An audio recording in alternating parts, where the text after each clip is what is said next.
नमस्कार, बहुत स्वागत है आपका सुप्रभात एमपी खबरों के साथ। मैं हूं रेनू। सबसे पहले बात करेंगे भोपाल से बड़ी खबर की, जहां पर एमपी में बदला मौसम का मिजाज। प्रदेश के कई जिलों में बारिश के आसार बन रहे हैं। इंदौर संभाग के जिलों के साथ ही हरदा, बैतूल, रायसेन, नर्मदापुरम, नरसिंहपुर, सिवनी, बालाघाट में हल्की बारिश के आसार नजर आ रहे हैं। न्यूनतम तापमान में 2 से 4 डिग्री तक गिरावट आ सकती है। फिलहाल नौगांव में सबसे कम न्यूनतम तापमान 8.8 डिग्री दर्ज किया गया है। तापमान गिरने से और ज्यादा ठंड बढ़ जाएगी। तो एमपी में मौसम के मिजाज में बदलाव देखा जा रहा है। बता दें कि प्रदेश के कई जिलों में बारिश के आसार हैं, कई जिलों में बारिश हुई भी है। इंदौर संभाग के जिलों के साथ ही हरदा, बैतूल, रायसेन, नर्मदापुरम, नरसिंहपुर, सिवनी, बालाघाट में हल्की बारिश के आसार नजर आ रहे हैं। न्यूनतम तापमान में 2 से 4 डिग्री तक गिरावट आ सकती है। फिलहाल नौगांव में सबसे कम न्यूनतम तापमान 8.8 डिग्री सेल्सियस बना हुआ है। तापमान गिरने से ठंड और ज्यादा बढ़ जाएगी।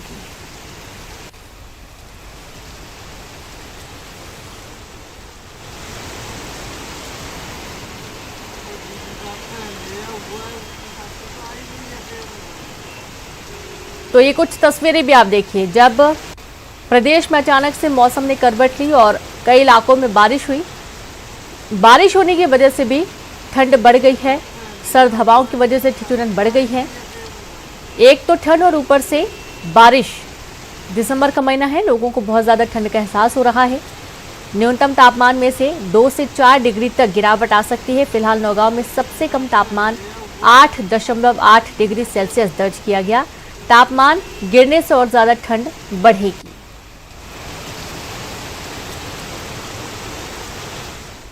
और चलिए सीधे रुख करेंगे, संवाददाता वासु चौड़े जुड़ गए हैं। वासु, प्रदेश के कई जिलों में बारिश के आसार नजर आ रहे हैं और देखा जा रहा है कि कुछ इलाकों में बारिश हुई भी है, जिससे ठंड बढ़ गई है।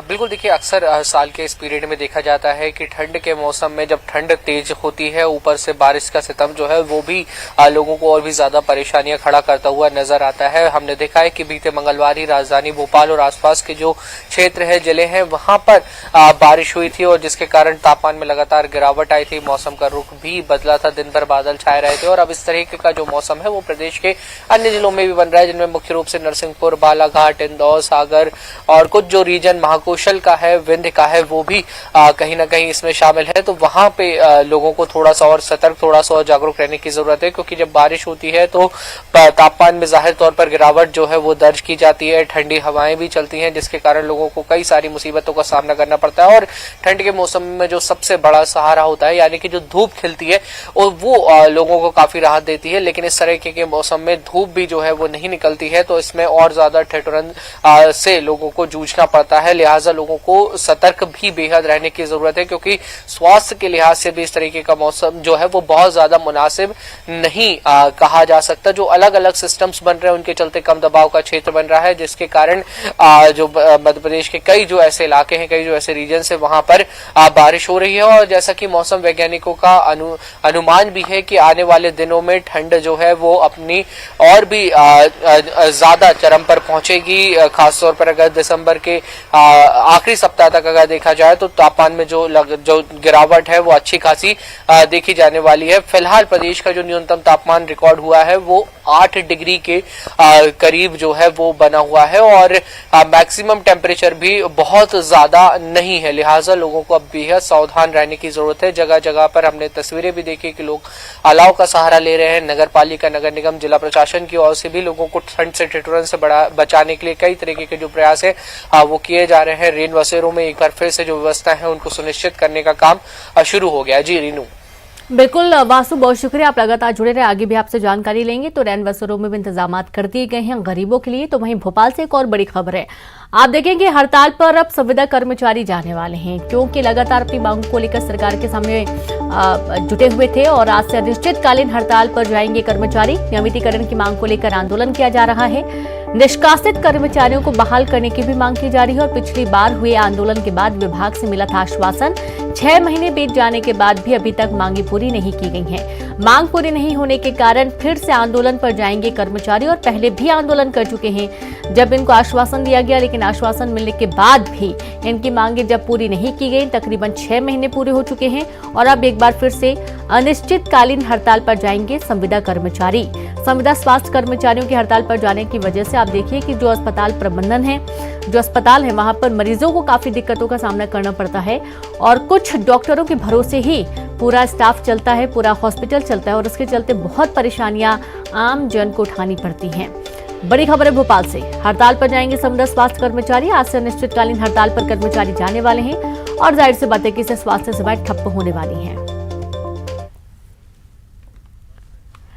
और चलिए एक बार फिर से रुक करेंगे वासु का। वासु, अनिश्चितकालीन हड़ताल पर जाने वाले हैं संविदा स्वास्थ्य कर्मचारी और जैसा कि हमने पहले भी देखा था कि काफी सेवाएं जो होती हैं प्रभावित हो जाती हैं और एक बार फिर से हड़ताल की राह पर निकल पड़े हैं।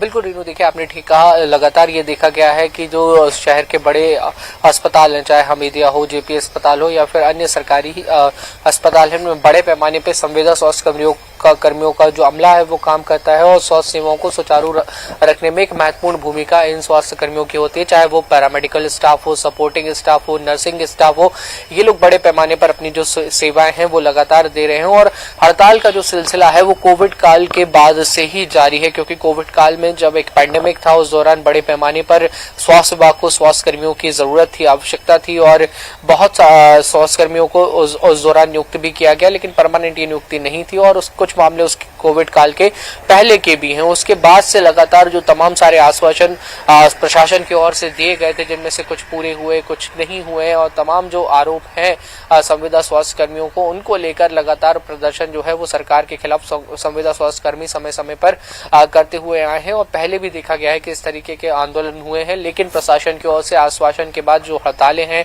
जो आंदोलन है वो थम गए। लेकिन अब स्वास्थ्य कर्मियों का ये कहना है कि 6 माह बीत चुके हैं, आश्वासन मिले, उसके बावजूद हमारी मांगे, जिसमें मुख्य रूप से नियमितीकरण की मांग है, जो कर्मचारी निष्कासित हुए थे उनकी बहाली की मांग है, उसको पूरा नहीं किया गया है। वेतनमान को लेकर जिस तरीके की मांगे थी उनको पूरा नहीं किया गया है।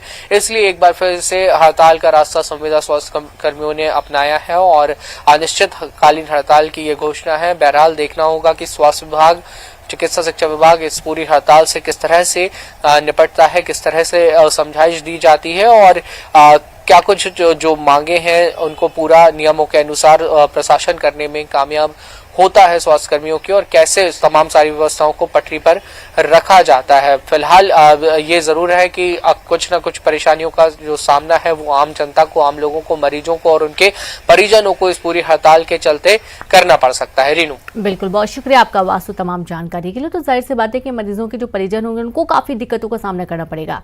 तो वहीं भोपाल में राजधानी में हिट एंड रन मामला, चोरी कर लोडिंग गाड़ी ले जा रहे आरोपियों ने 2 युवकों को रौंदा। दोनों युवक चोरी करके ले जा रहे थे, गाड़ी का पीछा कर रहे थे और जैसे ही उन्होंने लोडिंग गाड़ी के आगे बाइक की, वैसे ही आरोपियों ने उन्हें कुचल दिया। फॉरेंसिक टीम आरोपियों के खिलाफ सबूत जुटा रही है। मृतक की पहचान शमशाबाद निवासी दीपक और राज के रूप में हुई है। आसपास मौजूद सीसीटीवी फुटेज की तलाश कर रही है पुलिस और घटना के बाद से आरोपी फरार है। अवधपुर इलाके की पूरी घटना सामने आई है।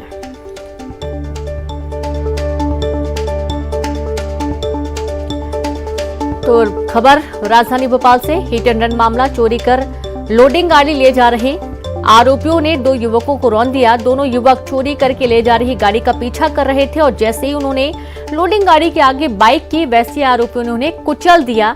ना कि उन्होंने गाड़ी रोकने की कोशिश की या वहां से भागने की कोशिश की। फॉरेंसिक टीम आरोपियों के खिलाफ सबूत जुटा रही है। आसपास लगी सीसीटीवी फुटेज निकालने की कोशिश में पुलिस जुटी हुई है। तो वहीं मृतक की पहचान शमशाबाद निवासी दीपक और राज के रूप में की गई है। घटना के बाद से आरोपी फरार है। अवधपुर इलाके की पूरी घटना सामने आई है। वहीं ग्वालियर में द्वारकापुरी में हिट एंड रन मामला, तेज रफ्तार कार ने छात्रा को टक्कर मारी। कार की चपेट में आने से छात्रा गंभीर रूप से घायल हो गई। घटना का सीसीटीवी फुटेज सामने आया है। पड़ाव थाना पुलिस कार सवार की तलाश में जुट गई है।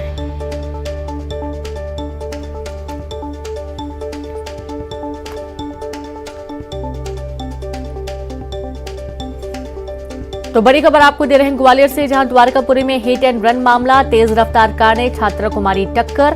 कार की चपेट में आने से छात्रा गंभीर रूप से घायल हो गई। तो वहीं कार की घटना का सीसीटीवी फुटेज भी सामने आया है और देखिए आपको दिखाया जा रहा है। पड़ाव थाना पुलिस कार सवार की तलाश कर रही है। वहीं भोपाल में प्यार का झांसा देकर नाबालिग दलित लड़की से रेप का मामला सामने आया। आरोपी का असली नाम फैजल सैयद अब्बास है। शान पंडित बनकर इसने आरोपी पीड़िता से दोस्ती की थी और सोशल मीडिया पर जान पहचान हुई थी। 3 साल तक नाबालिग से रेप किया। अजाक थाना पुलिस ने मामला दर्ज कर लिया है। रेप सहित पॉक्सो एक्ट में मामला दर्ज किया गया। फैजल ने शान पंडित नाम से आधार कार्ड बनाया था। हिरासत में लेकर आरोपी से पूछताछ पुलिस कर रही है।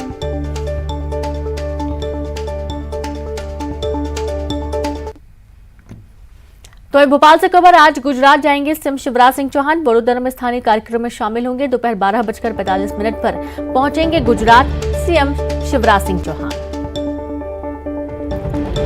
तो गुजरात के वडोदरा में स्थानीय कार्यक्रम में मुख्यमंत्री शामिल होने के लिए आज गुजरात पहुंचेंगे। दोपहर 12:45 पर गुजरात पहुंच जाएंगे सीएम शिवराज सिंह चौहान। बड़ी खबर आपको दे रहे हैं भोपाल से, जहां आज सीएम का गुजरात दौरा होने वाला है।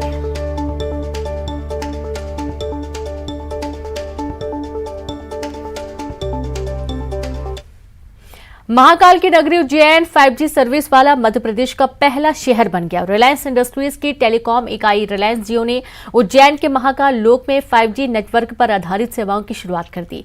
खुद सीएम शिवराज सिंह चौहान ने उज्जैन में 5G सर्विस लॉन्च की।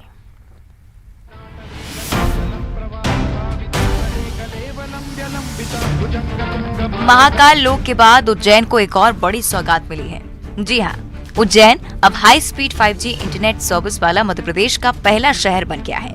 सीएम शिवराज सिंह चौहान ने महाकाल लोक में रिलायंस जियो की 5G सर्विस लॉन्च की।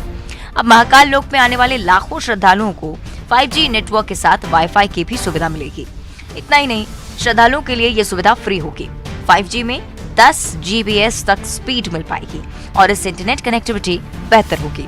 बेहतर वीडियो कॉलिंग, फास्ट डाउनलोड और स्ट्रीमिंग की सुविधा भी मिलेगी। उज्जैन से रिलायंस जियो ने 5G सेवा की शुरुआत कर दी है, लेकिन जल्द ही सूबे के दूसरे शहरों को भी इससे जोड़ दिया जाएगा। खास बात यह है कि 5G सर्विस के लिए इस्तेमाल रिलायंस जियो की तकनीक आत्मनिर्भर भारत के विजन को आगे बढ़ाती है। ये पूरी तरह से मेड इन इंडिया टेक्नोलॉजी है कि इस 5G सेवा को जो हम एमपी में शुरू कर रहे हैं और जो हमने भारत में जहां जहां पे भी शुरू की है, ये आत्मनिर्भर भारत की जो हमारे स्टेट गवर्नमेंट सेंट्रल गवर्नमेंट की मुहिम है, उसके तहत रिलायंस जियो के यंग यूथ इंजीनियर्स के द्वारा क्रिएटेड है और ये मेड इन इंडिया टेक्नोलॉजी है। सो ये एक बहुत बड़ी बात है कि हम आगे भी बढ़ रहे हैं, नई नई टेक्नोलॉजी से भी जुड़ रहे हैं और पूरी तरीके से सरकार और आमजनों के लिए अधिक से अधिक नई चीजें उपलब्ध करा रहे हैं। 5G सर्विस से कृषि, शिक्षा, चिकित्सा, सूचना प्रौद्योगिकी, मैन्युफैक्चरिंग जैसे सेक्टर के साथ साथ स्मार्ट सिटी प्लानिंग में भी मदद मिलेगी। ये सेवा स्मार्ट खेती और फसल उत्पादन बढ़ाने में मदद करेगी। 5G से मौसम की सटीक जानकारी, वास्तविक समय में वर्षा का पूर्वानुमान, दिशा और तापमान जैसी सूचनाएं भी किसानों को मिल पाएंगी। अब कृषि के कई काम में सीधे ड्रोन का हम तेजी से उपयोग कर पाएंगे। न केवल कृषि में, कृषि के साथ शिक्षा में आपने देखा, चिकित्सा में अब ये कितनी बड़ी क्रांति है। हर आदमी बेहतर इलाज के लिए महानगरों में मुंबई, दिल्ली नहीं जा सकता, लेकिन सेवा के कारण यह संभव होगा कि जाने की जरूरत ही नहीं है। अपना डॉक्टर ऑन द स्पॉट, वहां से जो स्थिति है वहां सूचना भेजेगा। इससे संभव है 5G से, और वहां से तुरंत एडवाइस तत्काल आपके गांव तक पहुंच जाएगी। 5G तकनीक देश भर के दूर दराज के क्षेत्रों में काफी स्मूथ कवरेज प्रदान करेगी। ये एनर्जी एफिशिएंसी, स्पेक्ट्रम एफिशिएंसी और नेटवर्क एफिशिएंसी में बढ़ोतरी भी करेगी। 5G नेटवर्क दूर से काम करने वालों को ज्यादा प्रभावी तरीके से काम करने में भी मदद करेगा। 5G तकनीक से नेटवर्क संचालन, रखरखाव और ऐसे अन्य क्षेत्रों में नए रोजगार के अवसर पैदा होंगे। 5G कनेक्टिविटी के आने से वर्ल्ड क्लास कोर्स का एक्सेस कहीं से भी आसानी से किया जा सकेगा। अनुराग श्रीवास्तव के साथ अरुण त्रिवेदी, न्यूज़ 18 उज्जैन। एमपी में यूथ पॉलिसी बनेगी। शिवराज कैबिनेट की बैठक में फैसला हुआ है। यूथ पॉलिसी पर विश्वास सारंग का बयान आया। न्यूज़ 18 से बातचीत करते हुए पॉलिसी बनाने के दौरान हर वर्ग के युवाओं से बात की जाएगी। ऑनलाइन और सोशल मीडिया के जरिए युवाओं के सुझाव मांगे जाएंगे और उसी के आधार पर यूथ पॉलिसी बनाई जाएगी।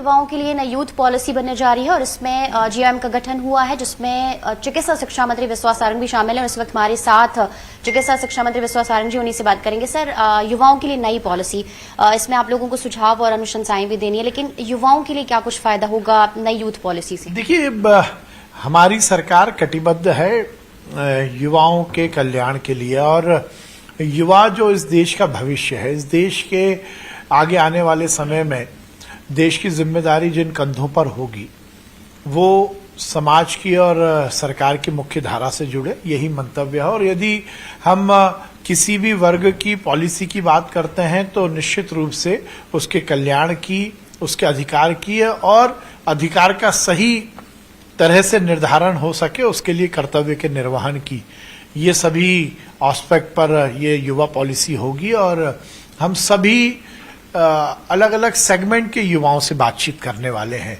कि उनकी आशा आकांक्षा क्या है, वो किस तरह से अपने कल्याण के लिए और उनके माध्यम से समाज के निर्माण और मध्य प्रदेश के निर्माण के लिए काम करना चाहते हैं। तो युवाओं से बातचीत भी होगी, उनके बीच जाया भी जाएगा, ग्रामीण स्तर से लेकर शहरी इलाकों में हर जगह पर युवाओं के बीच में जाकर संवाद होगा, उनकी अपेक्षाओं, उनकी आकांक्षाओं, उनकी उम्मीदों को लेकर जो नई यूथ पॉलिसी है वो लागू की जाएगी। उम्मीद यही की जाएगी कि युवा जो चाहते हैं इस यूथ पॉलिसी में सब कुछ उन्हीं के मुताबिक हो। कैमरामैन मनीष सेंगर के साथ रंजना दुबे, न्यूज 18 भोपाल। पन्ना में पूर्व मंत्री राजा पटेरिया के बयान के बाद प्रशासन ने कार्रवाई शुरू कर दी है। कलेक्टर ने लोक निर्माण विभाग के इंजीनियर संजय खरे और टाइम कीपर रणधीर सिंह को निलंबित कर दिया। पन्ना कलेक्टर संजय कुमार मिश्रा ने टाइम कीपर रणधीर सिंह और सब इंजीनियर संजय खरे को गलत तरीके से सरकारी रेस्ट हाउस उपलब्ध कराने का दोषी माना है और निलंबन के आदेश कार्यपालन यंत्री AB साहू ने जारी किए। इंदौर नगर निगम में बीते कुछ दिनों से रिश्वतखोरी के कई मामले सामने आ रहे हैं। सफाई कर्मियों और अन्य अस्थायी कर्मचारियों की उपस्थिति और वेतन पास करवाने के नाम पर जमकर रिश्वत का खेल चल रहा है। ताजा मामला इंदौर के तिलक नगर इलाके में सामने जोन 19 के वार्ड क्रमांक 50 का है, जहां नगर निगम के सफाई दारोगा को लोकायुक्त ने 11,000 रुपए की रिश्वत लेते रंगे हाथों गिरफ्तार किया है। डिंडौरी के समनापुर विकासखंड में बड़ी लापरवाही सामने आई। यहां सरकारी गर्ल्स स्कूल में रेप के आरोपी को अतिथि शिक्षक नियुक्त कर दिया गया। आरोपी शिक्षक विकासखंड शिक्षा अधिकारी प्रीतम सिंह का रिश्तेदार है। बताया जा रहा है कि अधिकारियों को इस बात की जानकारी तक नहीं है कि इस मामले में सवाल पूछे जाने पर आदिवासी विकास के सहायक आयुक्त शिक्षक को हटाने की बात कह मामले से पल्ला झाड़ते नजर आए।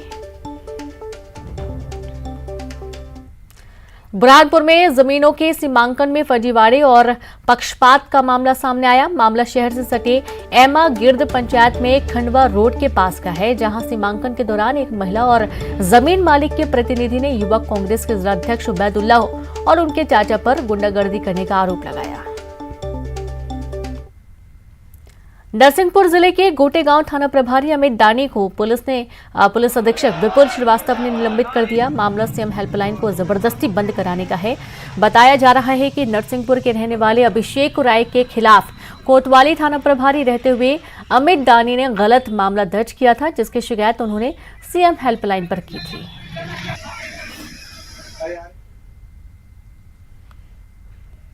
और अब हम बात करेंगे एक शानदार पहल की, जो लड़कियों के लिए रीवा की बेटी विभूति मिश्रा ने शुरू की है। विभूति ने रीवा के सरकारी कन्या महाविद्यालय में एक विशाल आकृति बनाई, जिससे महिलाओं को पीरियड्स के बारे में जागरूक किया जा सके। तो वहीं जबलपुर के माढ़ोताल थाना में एक गाड़ी ने बाइक सवार को जोरदार टक्कर मार दी। टक्कर इतनी जोरदार थी कि बाइक सवार उछलकर डिवाइडर पर जा गिरा और बाइक गाड़ी के नीचे चली गई। दुर्घटना में गंभीर घायल बाइक सवार को अस्पताल भर्ती किया गया, तो डॉक्टरों ने उसे मृत घोषित कर दिया। टक्कर मारने वाली गाड़ी के ड्राइवर को हिरासत में लिया गया है। बैतूल के कोसमी इलाके में कथा स्थल पर पहुंच रहे श्रद्धालु चोरों और चैन स्नैचर्स के निशाने पर हैं। तीसरे दिन कथा खत्म होने के बाद महिलाओं के गले से मंगलसूत्र और सोने की चेन गायब होने की घटना से खलबली मच गई।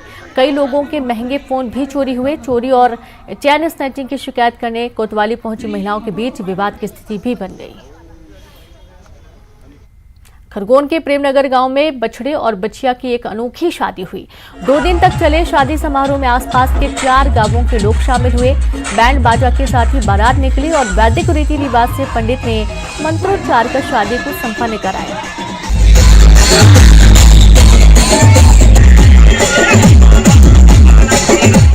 और चलिए अब देखेंगे 25 सेकंड में खबर। बाबा महाकाल के नगर उज्जैन में जियो 5